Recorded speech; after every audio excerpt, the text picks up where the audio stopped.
Physio Vitals. Namaste everyone, I'm Dr. Ankita Sawant. Welcome to Physio Vitals. Today's lecture will be about connective tissue. Then I'll be explaining what is ganglia, and later part of this video I'll be covering spinal nerves. So connective tissue sheaths on peripheral nerves. So we have this endoderm, which is the most, I'll explain through the diagram, endoderm, which is the most inner layer. So each axon, these are the axon which is covered by the endoneurium. Okay, so each axon is covered by endoneurium, and a group of axons collectively is called fascicles. So this fascicle is covered by perineurium around the fascicles. Okay. Now each group of each fascicles is again covered by epineurium, which is called spinal nerve. So major part, this is the spinal nerve in which we have each fascicles. So spinal nerve is covered by epineurium. In that we have many fascicles, and each fascicle is covered by perineurium. In each fascicle we have many axons, and in that axon is covered by endoneurium. Okay. So next, what is gray matter and white matter?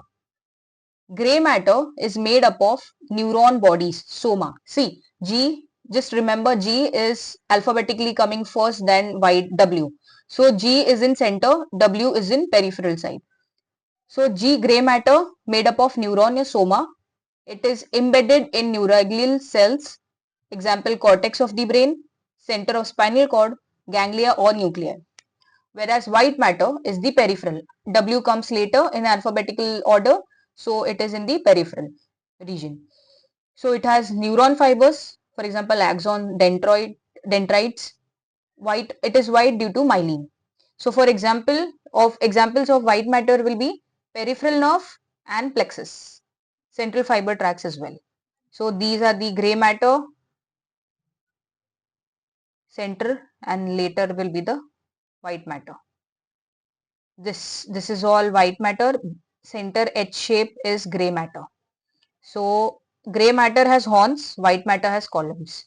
This is the anterior horn, lateral horn, posterior horn. This is the posterior column, lateral column, and anterior column. Now, what is ganglia? Ganglia are the collection of neuron cell bodies in peripheral nervous system. It has afferent spinal nerves, cell bodies of sensory neurons, and dorsal root ganglia. Efferent spinal nerves has the cell bodies of autonomic nerve fibers, sympathetic trunk ganglia. In afferent, just remember ACD, afferent cell bodies of sensory neurons, sensory neurons. So afferents are the carrying sensation to the dorsal root ganglia. Efferent carries the appropriate motor response. So cell bodies of autonomic nerve fibers, these are the sympathetic trunk ganglia. Thus in central nervous system called basal nuclei or nuclei. Okay, it's in the central nervous system. Important for both motor and autonomic nervous system. So ganglia are so much important. Otherwise, there will be no input and output of the sensation symptoms.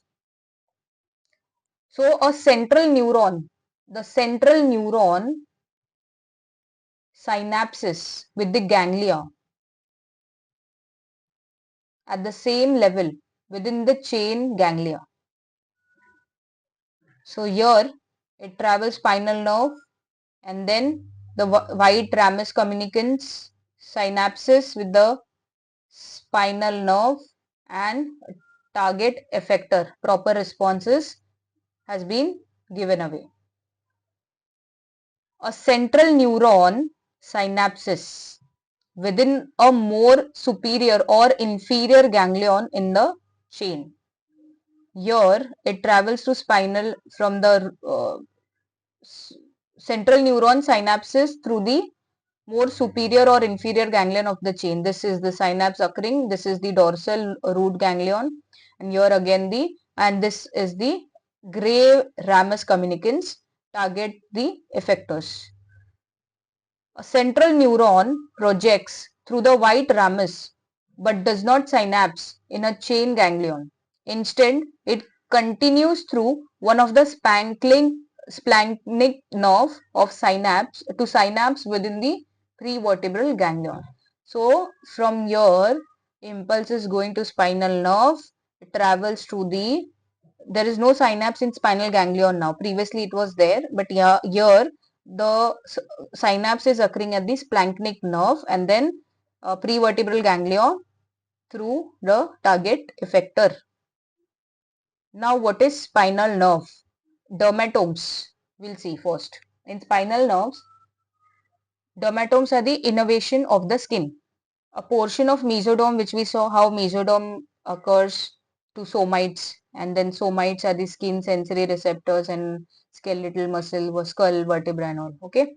So a portion of mesoderm, skin, sensory receptors, sebaceous gland, blood vessels, innervated by the cutaneous branches of single spinal nerve.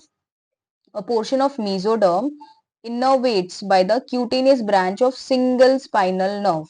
Here is the diagram according to the levels. C2, C3, C3, C4, C5, C6 till here, C6, C7, C8, T1, T1, T2 to T12. Here is L1, L2, L3, L2, L3, L3, L4. Posterior side is the L4, L5, S1, S2 posteriorly. And here we have the nerve. Supraclavicular, superior lateral, medial, intercostal brachii, medial, anterobrachial, lateral, median, lateral cutaneous, posterior, intermediate, medial cutaneous, obturator, patellar plexus, superficial fibular, and sural.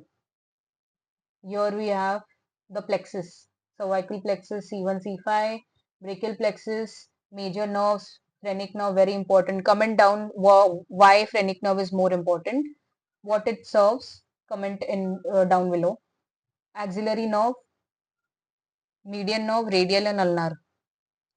Then we will come to lumbar plexus, L1 to L5. Major nerve, here we have a femoral nerve. Then we have sacral plexus, obturator nerve, very important sciatic nerve which has tibial nerve, common fibular nerve. So very important sacral plexus, brachial plexus, lumbar plexus and cervical plexus. So that was for today.